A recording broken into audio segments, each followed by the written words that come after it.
there's so much beauty that we can still implement that it sort of remains untouched.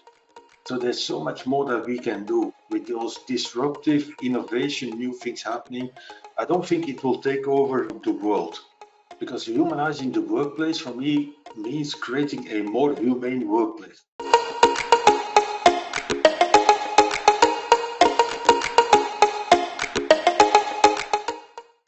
Hello, everybody. Welcome back to Innovation Roots Studio.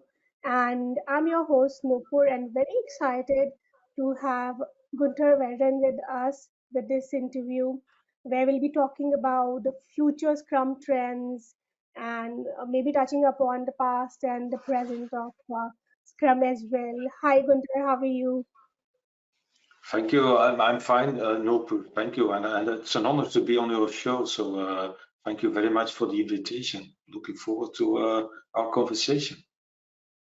Absolutely. And I would like people to know a little bit about yourself, Gunther. So, Gunther is somebody who calls himself an independent Scrum caretaker on a journey of humanizing the workplace with Scrum. He started practicing Scrum around 2003, and he has published two best selling books about Scrum. He's partnered with Ken Schwaber, who is the co-creator of Scrum, and he has worked with diverse teams and organizations. It's such a pleasure, Gunther, to have this discussion about the current and the future trends of Scrum with you. Yeah, cool. Thank you. So So, yeah, go ahead. yeah, please go ahead, Gunther. Yeah, I was just thinking the current state of Scrum. I always, because thank you for the kind introduction, by the way, Noopur. I always wonder, I've been doing this since 2003, which is more than 20 years these days, because we're now 2024. Although, and one of the things that I found fascinating is that my life of Scrum in 2003 actually started with something else, with extreme programming. And in a Mm, way, it was by accident, it wasn't planned. But that was really important for me because it showed me, as from the start, that it's very important within the framework of Scrum to have a clear definition of how you will do the work. Because as you know, Scrum is how we organize the work, and it's very important to define how you will do the work. So in my early data was with extreme programming, pair programming, continuous integration, beautiful principles like collective code ownership and so on. And we sort of wrapped that, I call that wrapped that in Scrum. And one of the things I've seen going wrong in those 20 years or wrong with a lot of companies is that they think that by introducing Scrum, by adopting Scrum, it will just magically work. But it won't, because first of all, you need good engineering, development, whatever practices in place. Just organizing things in sprints is very important for a lot of reasons, implementing the roles and the accountabilities of Scrum, organizing the events, but you need clear agreements and standards in place to how you will do the work. That seems to be difficult to get for a lot of organizations. But still, if I think about the current state of Scrum, um, it's amazing, in my belief, what we have achieved. In that sense, we have gradually, step by step, by hard work, which is also very important in Scrum, development standards, but also hard work. But step by step, we have achieved a lot with Scrum. So the overall idea, I don't know if you remember a long time ago, is what we called waterfall development, or that sequential thing where we organized work in long phases and each phase being dedicated to a highly specialized type of work, now with handovers and sign-offs and meetings and a lot of bureaucracy around it, very bureaucratic governance around it. We have come a long way in moving away from that. That is an incredible evolution, I believe. Another very important evolution I think we've made with Scrum is the fact that we have moved from that old school way of working, where work was often organized in what we called projects, IT or software development projects. Now, the strange thing is, in a way, with the idea of a project is nothing wrong. organizing a project, trying to achieve a certain objective or goal or outcome, and organizing for that, there's nothing wrong. But in our beautiful IT work, it has gone wrong in the sense that long time ago, everything was organized in fixed price projects. I don't know if you remember the old software development iron triangle where time, budget, and scope were fixed. And then we thought we could control things by that. First of all, we couldn't because it was always changed. There were always changes in those three aspects. And even if we tried to fix them all, it was always quality suffering from that. So what have we achieved? I believe with Scrum is moving away from this organizing work as fixed price projects towards discovery, and discovery not in the sense of project, but more based upon the products. So we have moved away from project management into product development. And so product is the starting point of Scrum, and we use sprints to explore and discover and uncover what we need to do. So that is very important about what we have achieved with Scrum. Now, on the other hand, looking at the current state of Scrum, that is beautiful in what we've achieved, but I can't help thinking all the time, oh my God, there's so much more we can do. There's so much beauty that we can still implement that it sort of remains untouched. So there's so much more that we can do. And one of the things that is high on sort of my personal priority list, actually two aspects. So you introduced me and you said I call myself indeed an independent Scrum caretaker because I believe in all those achievements with Scrum. I believe the focus of a lot of companies and organizations is still way too much on the process aspect of Scrum. The process aspect of Scrum, so for me, the Scrum's DNA consists of two aspects. There's a process aspect and there's a people aspect. The process aspect is empiricism, meaning the empirical way of controlling work by inspection, adaptation, organizing things in short cycles with time boxes and so on, so that we build in reflection, stopping, looking back, learning, all about learning for the future. And in that sense, using those short cycles to continuously reshape our own future. But I believe in a lot of organizations, the focus is way too much still on that process aspect of Scrum. Because the other part of Scrum's DNA, because as you know, DNA consists of two strings, is the people aspect of Scrum. And where the process aspect is about empiricism, the people aspect of Scrum is about self-organization. In that sense, tackling complexity and difficult problems, not just with the empirical process, but also thriving on the collective intelligence of self-organizing people, meaning making the way free for teams to explore what they need to do, rather than trying to control them on a daily basis with a lot of command and control, breathing down their neck all day long. What are you doing and are you in time and will your work be finished so that the other person can continue that and so on. So Scrum is not just about that empiricism, that sort of increasing our adaptability, but it's also about building on the knowledge and the insights and the competences and the creativity of everybody involved. And those two aspects are needed to really get away from that old way of project thinking with long phases, with hyper specialization addressed in each phase, moving towards that short cyclic approach that Scrum is, where in every sprint, so no long phases but short cycles in time, but also no specialization separated from each other, but including all expertise and skills and specialization in one team, so that by collaboration, by conversation, by interaction, they solve their problems. So what I see in a lot of organizations is that focus on process and not enough on the people aspect yet. So we are out of balance. And that's why I started to call myself an independent Scrum caretaker, because I hope the word caretaker resonates with people that are into the people aspect. So I'm a caretaker about Scrum, but within that, I care even more about the people in Scrum, the people involved, the people connected with Scrum, the people impacted by Scrum. So that people aspect for me is very important. That is something that it is just part of what I call reimagining Scrum. So when I think about the future Scrum, two big things need to happen. I believe, first of all, reimagining our Scrum. In that sense, having a critical look, a very almost skeptical look at the way we are currently implementing Scrum with lots of teams and lots of organizations, because there is a lot of room for improvement. And a lot has to do with that self-organization aspect of people. But on the other hand, the second challenge, and by the way, that people aspect is why I started calling myself an independent Scrum caretaker. But the other thing that we need to work on, because as you know, Noopur, Scrum is this lightweight, simple, empirical framework.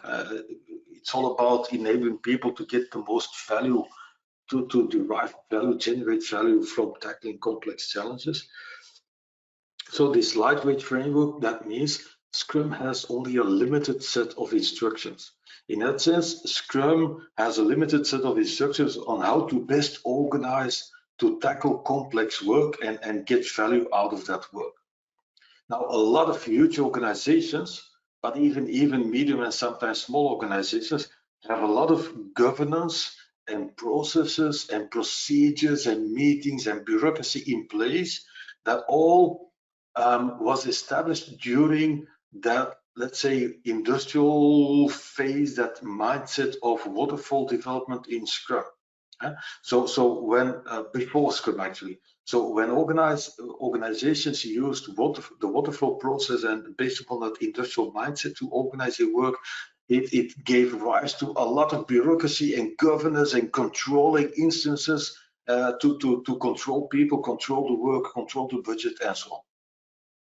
Now, as we move to this world of Scrum, we also have to adopt this agile mindset. Now, Scrum never had the ambition to define or identify instructions beyond how to organize the work itself. The assumption was always that we're going to help people implement Scrum, and by doing that, it's going to reveal, we're going to help surface all the problems around Scrum within the organization. And we counted on the accountability of people to actually tackle those problems. So by Scrum, we're going to make those problems visible, insightful, transparent, and so on. Now, we are probably quite naive in that regard, because it seems like a lot of companies like to wipe those things under the carpet again, rather than tackle them. Now, that doesn't change the fact that I think it's the only good choice that we can make with Scrum, to define and almost instruct how to organize with Scrum, and not go beyond that. But what I think is getting more out of Scrum by reimagining your Scrum. But next to that, my belief in the future of Scrum is that we have to re-emerge the structures around Scrum. And that is probably even more difficult than reimagining our Scrum, our instances, our implementations of Scrum, because reimagining our Scrum, we can read, we can look up books, we can go to classes, and ultimately even just stick to reading the Scrum Guide. Now, to re-emerge the organizational structures around Scrum, we can't produce a guide, we can't produce a handbook, whatever, because it's way too complex, and every organization is so unique that we can't do that. But I believe that is really, really important. So how I see my role in let's say the future state of Scrum, based upon the current state of Scrum, is to help organizations, first of all, reimagine their Scrum, but reimagine their Scrum with a somewhat clearer purpose than just do Scrum in a more perfect way. Because a lot of organizations seem to be doing Scrum because of Scrum. And Scrum should help you achieve some sort of level up, higher purpose. Yeah? And that means re-emerging your structures around Scrum against, again, the purpose of, for me, optimizing the whole system, including teams, but also the organization, optimizing that for value, to get more value out of your work. And value is, for me, sort of the core driver of Scrum. You can do perfect Scrum, perfect sprints, all within the time boxes and so on, and still not get value out of your work. So thinking about value, that means creating feedback loops on top of your Scrum. And as you know, Scrum is implements a feedback loop with a sprint and a little feedback loop that we call the daily Scrum. It's sort of implementing a feedback loop around your Scrum, and that feedback loop should be based around value. Because a lot of organizations are still stuck in that industrial mindset, and they're still organizing for volume. In that sense, more, quicker, faster, whatever. But volume is a very different thing than value is.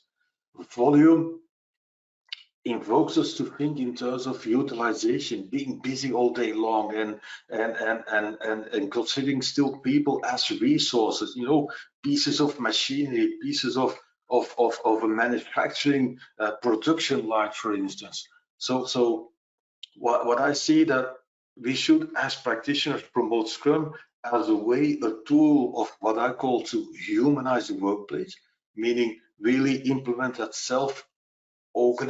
those self-organizing principles behind Scrum, and at the same time help organizations rethink their complete structures, including the structures around Scrum, so to optimize for value.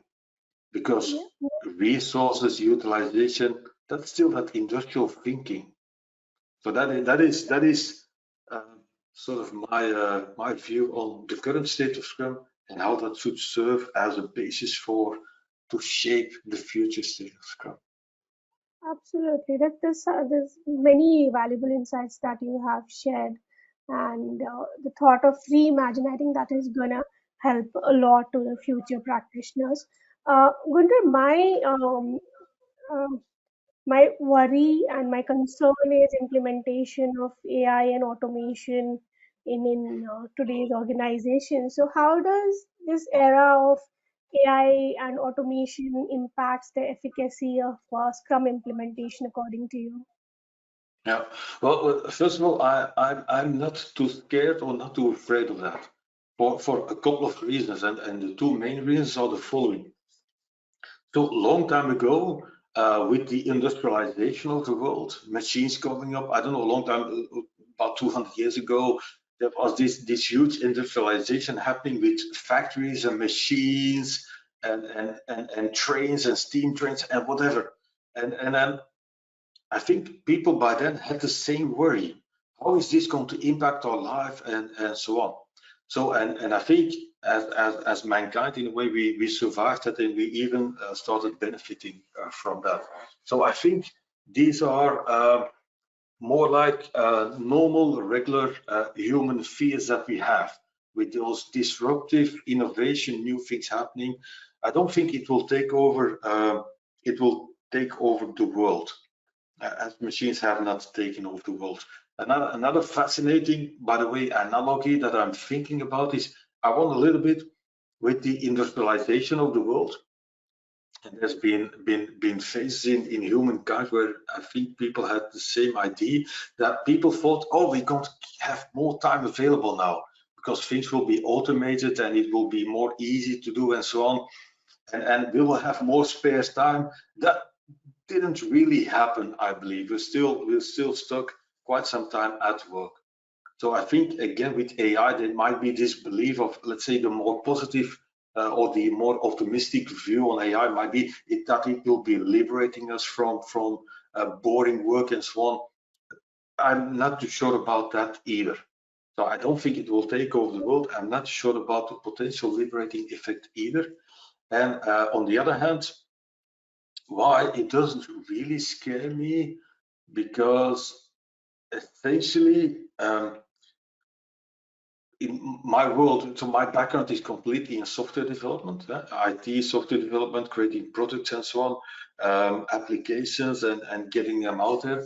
At the heart of it, the work that needs to be done is work that requires interaction, conversation between people, putting all their ideas together. And AI might be supporting them. It might be easier for them to get access to things, but figuring those things out is, in my view, at least going to stay a human activity for quite a long time at least. So I was recently working with an organization, and I went up to one of the developers and I asked him about how he was using AI currently. And yeah, the most known thing with AI currently is ChatGPT, as you know.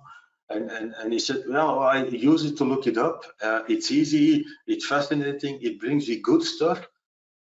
I can't just blindly copy paste whatever code it is suggested to me. I still have to look into it and optimize it and tune it and tweak it and potentially even get some errors out. So, and I think that will be the situation at least for quite a long time. That it will always be about humans at final touch. I think will always be the human side of it. So that Absolutely. is my view on AI currently. Yeah. Yeah, that makes sense. And my next question is around the same, Gunter. You have been talking about it, and the concept of humanizing the work is quite prevalent nowadays. So, Mhm. according to you, how to implement Scrum in organization to facilitate the same, to humanize the work? Yeah, that's quite a challenge, because humanizing the workplace for me means creating a more humane workplace. A more humane workplace means with focus, attention, priority given to the fact that we are all people, human beings. Again, like I said, we are not resources, we are not pieces of machinery. It's not like a team is a machine, and if one piece of the machine falls out, we can replace it with another machine part of similar dimensions and so on. That's not how human beings work. And it seems to be so difficult to get that through to people and organizations and certainly leadership. And to give you an example or demonstration of that difficulty, so I live in Belgium. I live in Antwerp in Belgium. And in Belgium, and I think in a lot of European countries, what happened during the COVID crisis, I remember 4 years ago, COVID crisis, the first lockdown, we were baffled, we didn't know what to do at first, we couldn't touch each other, we couldn't go to the workplace anymore. Now, a lot of organizations have done more than just survive, they just kept working. So people had to work from home often, they had to organize that work for themselves a lot because not all organizations had instructions or procedures for that, and still people just did it, and it worked out. So those companies just kept on going, kept on running. So that really sort of sparked a little fire in me that I said, you know what, cool, this is going to give a signal to organizations that people can do a lot more than most organizations think they would be able to do. So that was amazing. But then recently, let's say at least over the past year, 1 year and a half, as the Corona crisis isn't that prevalent anymore, it's not in our heads anymore, it's not that it seems that it's a way it's not, but it's not in the media anymore. And I was so disappointed, Noopur, with so many organizations instructing their people to come back to the workplace. Again, that's more the idea of utilization. Again, you have to be in the workplace 9 to 5, 8 to 4, whatever, with some fluency in your working hours, but you just have to be there. So that was so disappointing to me, because a lot of those people had seen that they are reliable, credible, they can be trusted. That a lot of them, even working at home, worked harder than they worked in the workplace, because there was sort of give and take. They could organize their own life, they could look after their children, their household, whatever, and they would still get their professional work done. And then as soon as so that was a hard lesson for me in saying, oh my God, we still have so much to learn. Because getting people back to the work, telling them to be back in the workplace, that is again utilization. That is like some form of what I call mechanization of the workplace. So making mechanical, you have to be in at some point of time, and whatever we have no idea what most people do throughout their working day, but they're at the workplace, and that means they're there, and that is so not the idea. So it's very, very difficult to get that through to people. But one of the shifts that Scrum brings, and that is again based on my more than 20 years in experience, that seems to be very difficult, is to get to leadership or management to understand that with Scrum, you've got control of the work, but not by controlling the individuals, but by controlling from what we call the outskirts or the boundaries of the work. That means rather than trying to control individuals in a Scrum team, to put it very practical, as management leadership, join the sprint review by the end of sprint to check in with the team. How's it working? How was the work? What was troubling you? What is bothering you? And using that sprint review, not to do that sort of industrialized mindset check with estimates and tasks and so on, but look at how much work has this team done in the sprint and what is the value of that work in our position as a company towards our user base and so on. So control is still important and existing in Scrum, but control doesn't come from checking in with individuals, but controls come from checking in with the team and looking for ways to help them by the end of every sprint. So in that sense, for me, Scrum is a tool to humanize the workplace because it means we trust you, we respect you, we leave you alone for the full sprint, we trust you to do the work, and we'll check in with you by the end of the sprint. That means we give people room to breathe, to self-organize, to manage their work within the sprint. Still, we've got control in that sense by checking in with them by the end of the sprint. And that shift from controlling individuals to sort of more like controlling the environment, that seems to be very difficult because we've got a lot of managers that think that they have to control people and individuals. I think it's a difficult path to follow, but definitely there is a possibility that we can humanize the work with Scrum if we Yeah. understand the essence of it properly. So that's what Yeah. my understanding is. So Gunther, I was going through some of your tweets, and one tweet that definitely attracted me, and I spent a couple of minutes on that, and I decided that I'll ask you when I speak to you. You have Mhm. mentioned once that the future state of Scrum will no longer be called Scrum. What was your Yeah. thought behind this? It's a Yeah. great statement. I was not clear. Why did you say that? Well, there's a couple of funny things for that, Noopur. First of all, it was a statement I made by the end of my book. So in 2013, so again, more than 10 years ago, I created a little book about Scrum. It was called Scrum, a Pocket Guide. I've updated it a couple of times in the meantime. So the last edition was the third one. It's from 2021. In all those updates, I've kept that statement in. And I'm working on an update again, so I'm working on a fourth edition, and I will still keep it in. So it's by then 2013, it was an expression what I thought was about to happen. It didn't really happen yet. In a way, it does. But again, think about what we talked about in the current state and the future state of Scrum. I'll explain that. But I'm keeping it in still as an expression of my belief of the direction that we are taking. So what do I mean with that statement? Is Scrum will be 2013, and nowadays we see that, so that's a confirmation of my belief. Scrum will be all over the place. Many organizations will have adopted Scrum, will still keep adopting Scrum, will have used Scrum. So in that sense, I say Scrum, what we now call Scrum, have become the norm, the standard way of working. So I hope and I believe that at some point of time, organizations will not have to think about that consciously anymore.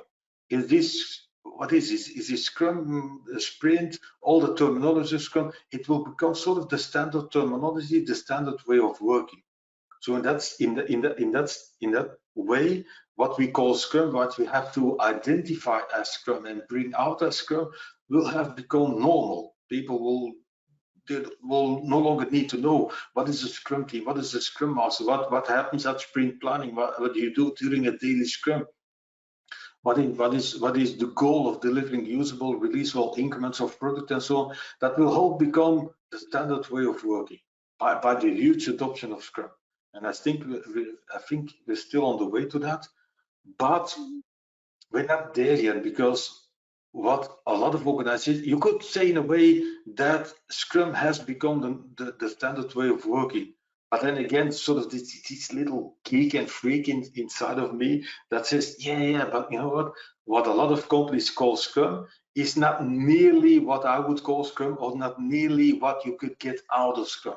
We can do so much better. And then I also said in that statement that Scrum will have become the norm, so the standard way of working. And that's why I say the future state of Scrum will no longer be called Scrum, because Scrum will be the norm, the standard way of working. But I've also expressed in that statement, and the first time 10 years ago in 2013, that organizations will rethink, will reinvent themselves, re-emerge around Scrum. And that is besides reimagining Scrum, that it becomes closer to what the ideas and the philosophy behind Scrum are, but then rethinking the structures around Scrum, we still have even a lot more work to do.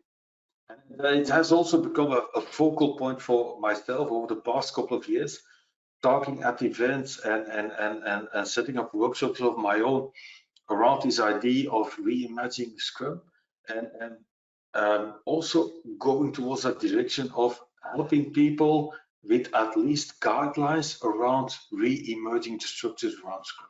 So for the past 3-4 years, I've been talking about humanizing the workplace with the subtitle "Engagement is the key," because engagement of people is the key. You can impose process as much as you want. You want people to create an environment where people are intrinsically motivated, re-energized, and that they can engage again. So engagement is the key towards humanizing the workplace, and reimagining Scrum towards re-emerging structures around Scrum. Those things will be the topic of a new book I've been planning to write, and I've made myself the goal of making it happen in 2024. It will not be some sort of cookbook or menu how to re-emerge the structures, but I want to offer people guidelines, principles upon which they can do that work in their context, in their organization. We will definitely look forward to the book, Gunther, in 2024. We'll keep following your LinkedIn for the launch. Cool. And it Thank you. sounds interesting. Gunther, my last question to you is, can you highlight one or two key challenges that you foresee in the year 2024 that businesses should be aware of in order to achieve business agility? Yeah, well, sort of my advice for in general, everybody involved in Scrum, so all Scrum practitioners, certainly Scrum Masters, but even in a way, a call out to practitioners around the world. Even if your Scrum Master is not doing it, do it for yourself. This is what I call challenging the status quo. So if I feel in the current Noopur, in the current state of Scrum around the world, by talking to people, going to events, and having people from around the world in my classes, what I sense is this sort of complacency, and we have stopped challenging the status quo. And there are many good reasons to be happy and to be satisfied and to be really glad with the progress that we've made. But we can't stop challenging the status quo. Even if we move forward, we are ending up in a status quo. So I remember a long time ago when I worked, like you said, I worked from 2013 until 2016. I worked with Scrum.org and with Ken Schwaber. And that was also something I talked about with Ken. You know what, if I would have to, Scrum Masters are accountable for lots of things. So you can't limit it to one thing only. But if I would have to currently 2024 have to limit it to one sort of baseline of Scrum Mastery, it will be challenging the status quo.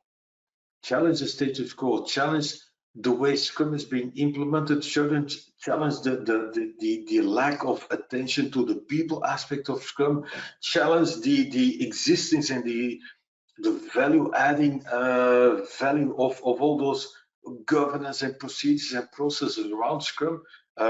Do it in a way that your organization understands that you're challenging that for the better, create a better organization with more happy, more satisfied people.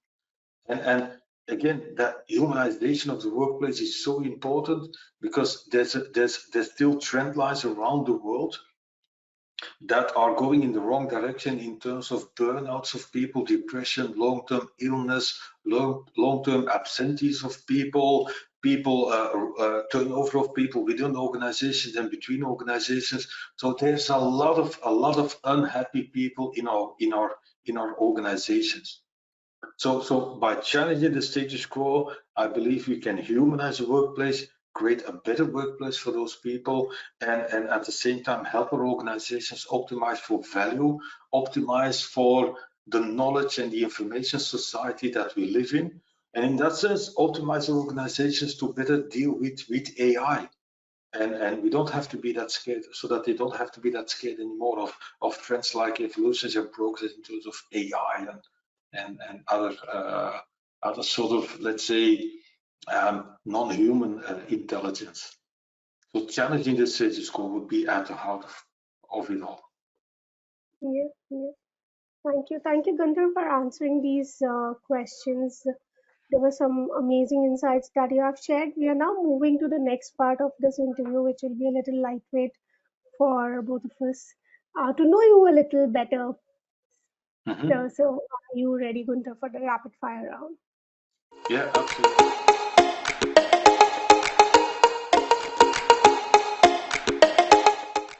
Yeah, absolutely. So I have no idea where you're going to take me now, but cool.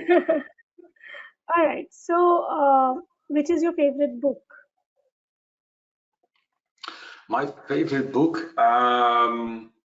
if I would have to bring it back to one book only, um, I would have to make a choice between Friedrich Nietzsche, the philosopher, and Dostoevsky, which is the old Russian author. And at the age of 17, I discovered the world of Dostoevsky at school. I had to read a book and make a work about it. And I decided to not make it easy on myself. So I went for a book of Dostoevsky, what was called The Demons or the Bad Spirits. The Demons in Dutch, it was more than 700 pages. At the age of 17 was quite a challenge, but I still have it. I've read it a couple of times again. That would be next to Beyond Good and Evil of Nietzsche, which is about not building moral and ethics into the world. I would go for The Demons of Dostoevsky. Wow. All right. I'll look for this one. Um, Gunther, would you rather skip a starter or a dessert? Unfortunately, if it was in favor of one of the two, I would skip the starter and go for dessert. Although All right. probably for my health and my size, I would have to do the other way around. But I think I'm known within my family as someone who's much into sweet. So I would go Okay. for the So you have dessert. the sweet tooth. Mm. That's nice to know. One word used most in the Scrum discussions that you know. Well, let me then try to point out one word that is, I think, used a lot in discussions of Scrum to describe Scrum, but it is wholly also incredibly misunderstood. And that is the Hmm. term framework. Ah, Scrum is a framework. That is a word that pops up a lot. I see it popping up a lot and being used by people who have no idea what is a framework and why we started calling Scrum a framework. Because in the meantime, everybody in the digital world call whatever they do a framework. And that has sort of ruined the whole idea behind Scrum being called a framework. So one word, framework. Think all about it, right. read about it. Yeah. Absolutely. Um, One of the biggest challenges that you would like to share with us today in your professional journey? My professional journey is one of the challenges I run in regularly, and I've seen that over 20 years, so that I've got some foundation to look back. Is to keep finding the energy and the belief and the spirit, whatever, to go out there to bring a message, to share a message of what Scrum is, could be, the beauty that we can have with it. So that is my personal biggest challenge sometimes. So sometimes I run into sort of a low period where I feel, why am I even doing it? Why am I bothering? People are not getting it or whatever. And then to sort of find the energy again. And I don't know where it comes from, Noopur, but it seems that every time I find energy again, even I remember last week I was I was doing a class, a Scrum Master class somewhere in the Netherlands, and one of the people in the class asked me about it. Gunther, oh my God, why do you still do this, and where do you find the energy? And I don't know why. I've been thinking about it a lot, Noopur, but Hmm. I've got this drive, and I don't not really sure where it comes from. This drive to create a better world for people at home in their workplace, because the workplace will be the effect of a better workplace will be also projected or also brought home. So I don't know. Maybe I'm a dreamer. Maybe I've got this dream of a better world. I don't know. There's something somewhere inside, deep inside of me, that helps me go for this all again. And I did write about it by accident by the end of 2023, uh, because money is actually really important, because we have to pay our families and feed our families. I want to pay our mortgage and so on, but it is not what drives me. If it was money that drove me, I wouldn't be doing this, because a lot of the things that I do are not financially rewarding, beneficial, or whatever, and I still do them. So I don't know what it is that drives me, but this I don't know, the idea that if people like ourselves, Noopur, would give up, who's then going to do this? Yeah, So I don't know. Probably let's keep it to the fact that I'm a dreamer. that's wonderful. That's wonderful to know, Gunter. And one last question in the rapid fire round is there anything that never fails to make you laugh or smile? Um, where do I get my most smiles from? It is a funny question because I'm just really serious guy about improving the world and so on. And still, Hmm. I like to believe that I'm sort of lighthearted about all of this at the same time. Um, what makes me smile? I think what makes me smile the most is my beautiful wife. We've been together for almost 30 years. Um, oh, more. It's becoming 31 years together and 27 years of marriage. She still probably has no idea about Scrum, and that's fine. But it's really helpful because she makes me smile, makes me help me see sometimes how relative some things are.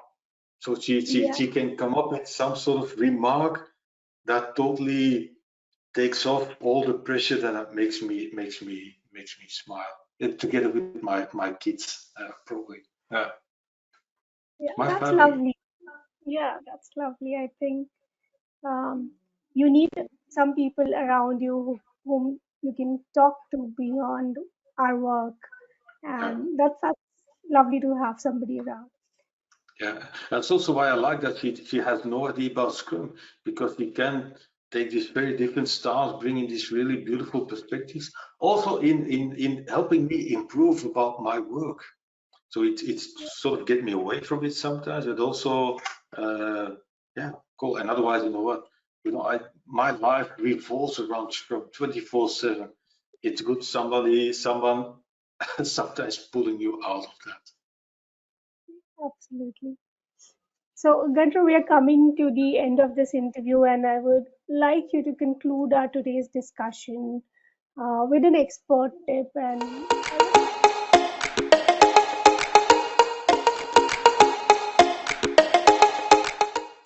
I would like to know what is one thing, according to you, the aspiring Scrum practitioner should keep in mind as per your experiences of so many years in this industry? Well, if you think about not experience but aspiring Scrum practitioners, people that aspire or just started with Scrum, is maybe keep up the belief and in a way stand your ground. In that sense, don't be tempted to start twisting Scrum for whatever corporate or commercial, whatever reasons. So stand your ground. Stick with your belief in what Scrum is. You are right, they are not. Yeah, that's wonderful. Thank you, Gunther, for spending your time with me today, answering all these questions. I'm sure everybody is going to learn a lot from this. And we will look forward to your book in the year 2024. And we look forward to keep learning with you. Okay, wonderful. Thank you, Noopur, again for inviting me, and thank you to all your listeners and viewers and your audience for watching this.